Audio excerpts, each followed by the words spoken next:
রংপুরে হাড়িভাঙা আম এবং লিচু পরিচিত বিদেশীয়, তবে সংরক্ষণ এবং প্রক্রিয়াজাতকরণে রয়েছে নানা ধরনের প্রতিবন্ধকতা। এ নিয়ে আলোচনার জন্য এই মুহূর্তে রংপুরে আছেন সহকর্মী নাজমুল ইসলাম নিশাত, তার সঙ্গে যুক্ত হচ্ছেন রংপুরের কৃষক সংগ্রাম পরিষদের সভাপতি পলাশ কান্তি নাগ। যাচ্ছে তার কাছে।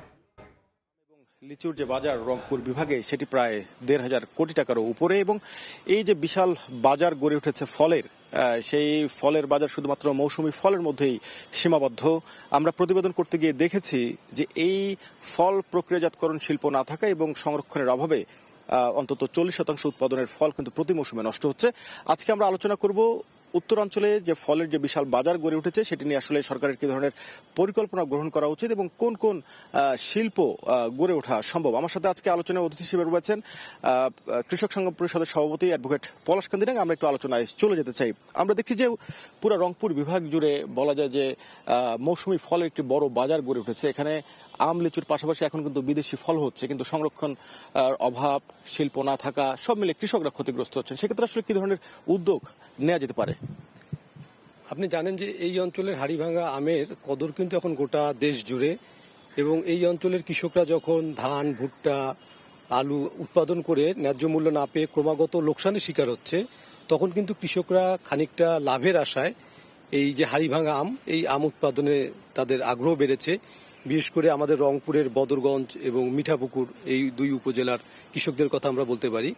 কিন্তু আপনি জানেন যে এই যে হাড়িভাঙা আম, এই আম কিন্তু খাওয়ার উপযোগী হলে ৩-৪ দিনের মধ্যেই কিন্তু এটি নষ্ট হয়ে যায়, অর্থাৎ দ্রুত পচনশীল। শুধুমাত্র সংরক্ষণের অভাবে এখানে উৎপাদিত আমের প্রায় 40% কিন্তু নষ্ট হয়ে যাচ্ছে। আমরা দেখছি যে কৃষক যখন এখানে আম উৎপাদন করে, উৎপাদনের সময় কিন্তু বিশেষ করে একদম শুরুর সময় যদি বলি যে ঝড় কিংবা প্রাকৃতিক যে দুর্যোগ, সেই দুর্যোগে কিন্তু আমের যে গুটি বা মুকুল পড়ে ঝরে যাচ্ছে। সেক্ষেত্রে কিন্তু এখানে কৃষি সম্প্রসারণ যে অধিদপ্তর রয়েছে, সেখানে যে কৃষকদেরকে যথাযথভাবে পরামর্শ দেয়া কিংবা এই ঝরে পড়া রোদে কি ধরনের কীটনাশক প্রয়োগ করা যেতে পারে, কি ধরনের বন্দোবস্ত করা যেতে পারে, সেগুলো কিন্তু আমরা ঠিকঠাকভাবে আমরা কখনোই দেখি না। এবং এই আম যখন উৎপাদন হচ্ছে, অর্থাৎ কৃষক যখন গাছ থেকে এই আম সংরক্ষণ করছে, এরপরে কিন্তু শুধুমাত্র সংরক্ষণের অভাবেই কিন্তু আমরা দেখছি যে এখানে প্রতি বছর প্রায় ৫ কোটি টাকার উপরে কিন্তু আম নষ্ট হয়ে যাচ্ছে। আমরা এই ক্ষেত্রে মনে করি যে আসলে এখানকার যে আম, এটাকে কেন্দ্র করে কিন্তু একটা বিশাল অর্থনৈতিক যে বাজারের যে সম্ভাবনা, সেটি কিন্তু নষ্ট হচ্ছে শুধুমাত্র এই আম সংরক্ষণের জন্য যে হিমাগার, সেটি না থাকার জন্য। আমরা মনে করি যে আসলে এখানে আম সংরক্ষণের জন্য একদিকে যেমন হিমাগার দরকার, পাশাপাশি একটা নির্দিষ্ট মৌসুমে কিন্তু এই যে আম, লিচুর মতো যে ফল, সেটি কিন্তু উৎপাদন হয় কিংবা বাজারে আসে। কিন্তু আমরা যদি এখানে এই যে আম এবং লিচুর যদি প্রক্রিয়াজাত কেন্দ্র গড়ে তুলতে পারি, তাহলে কিন্তু বছরব্যাপী এই আম, লিচু সহ এই ধরনের যে মৌসুমি ফল, সেই ফল কিন্তু আমরা ব্যবহার করতে পারি। আমরা যদি উন্নত দেশগুলির কথা বলি, যে বিশেষ করে থাইল্যান্ডে, সেখানে দেখবেন যে প্রসেস ফুড, ড্রাই ফুড, সেগুলো কিন্তু আমরা সেখান থেকেই কিন্তু আমরা আমদানি করছি আমাদের দেশে। তাহলে আমরা চাইলে এখানে কিন্তু আমরা যদি প্রক্রিয়াজাত কেন্দ্র গড়ে তুলতে পারি, তাহলে কিন্তু এটি সারা বছর জুড়েই কিন্তু আমরা ব্যবহার করতে পারি। আরেকটি বিষয়, আপনারা দীর্ঘ সময় ধরে আন্দোলন করছেন উত্তরাঞ্চলে কৃষিভিত্তিক শিল্প স্থাপনের ক্ষেত্রে। সেক্ষেত্রে যদি এই ফলদিকে ঘিরে অ্যাগ্রো প্রসেসিং ইন্ডাস্ট্রি গড়ে তোলা সম্ভব হয়, সেক্ষেত্রে এই অঞ্চলের অর্থনীতিতে আসলে কেমন প্রভাব পড়বে? আপনি জানেন যে আসলে আমরা দীর্ঘদিন থেকে যেটি বলছি যে এই উত্তরাঞ্চল কৃষি প্রধান অঞ্চল, এখানে কৃষিভিত্তিক যে শিল্প কলকারখানা, সেই শিল্প কলকারখানা গড়ে তুলতে হবে। এই অঞ্চলের যে বেকারত্ব, সেই বেকারত্ব দূর করার পাশাপাশি এখানকার যে কৃষিকে কেন্দ্র করে যে সম্ভাবনা রয়েছে, সেটিকে এগিয়ে নিয়ে যাওয়ার জন্য।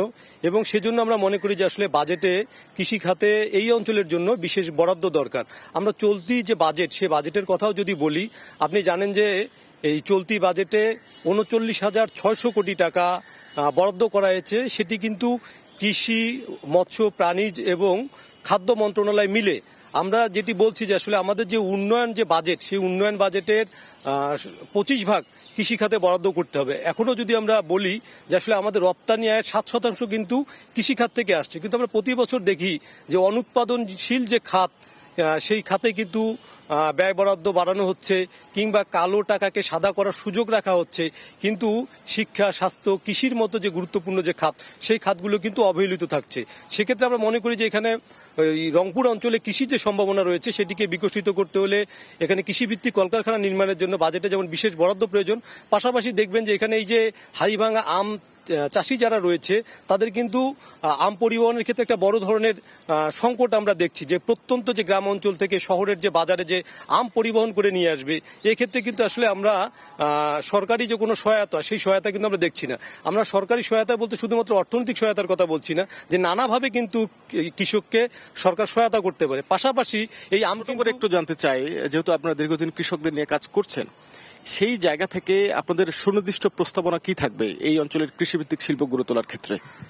আমরা যেটি মনে করি যে এখানে সবচাইতে যেটি বড় প্রয়োজন সেটি হচ্ছে যে বেসরকারি পর্যায়ে কিন্তু এখানে বিশেষ করে রংপুর সহ গোটা উত্তর অঞ্চলে হিমাগার রয়েছে, কিন্তু সরকারি উদ্যোগে একটি হিমাগারও কিন্তু গড়ে ওঠেনি। আমরা দীর্ঘদিনেও সেটি কিন্তু আমরা এখানে দেখিনি। আমরা মনে করি যে আসলে এখানে আম, লিচু সহ এই যে মৌসুমি ফল কিংবা যে কৃষিপণ্য রয়েছে সেটি সংরক্ষণের জন্য এখানে হিমাগার গড়ে তোলা দরকার।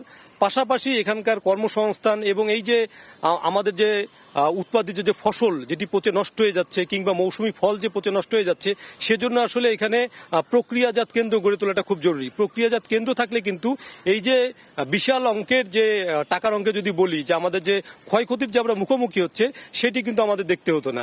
আরেকটি বিষয় হচ্ছে যে এই যে মৌসুমি ফল বিশেষ করে আম, লিচু, এটা শুধুমাত্র বাংলাদেশে নয়, দেশের বাহিরেও সেটি রপ্তানি করার ক্ষেত্রেও কিন্তু সরকারকে একটা ভূমিকা নিতে হবে।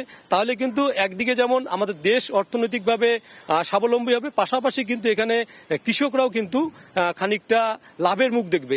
এখন কিন্তু যে অবস্থাটি হয়েছে যে কৃষক যখন এখানে আম উৎপাদন করছে, উৎপাদনের সময় কিন্তু কৃষক সহজ শর্তে বিনা সুদে কিন্তু কৃষি ঋণ পাচ্ছে না। দেখা গেছে যে মহাজনদের কাছ থেকে চড়া সুদে ঋণ করে কিন্তু কৃষককে এই আম উৎপাদন কিংবা লিচু উৎপাদন করতে হচ্ছে। আবার এই যে আম, লিচু, মৌসুমি ফল সেটি যে আসলে বিক্রি করে যে কৃষক লাভের মুখ দেখবে সেটিও কিন্তু দেখছে না। এই যে বাজারের যে অস্থিতিশীল যে অবস্থা, সেক্ষেত্রে আমরা মনে করি যে আসলে সরকারকে বাজার মনিটরিং করতে হবে এবং বাজার নিয়ন্ত্রণ করতে হবে।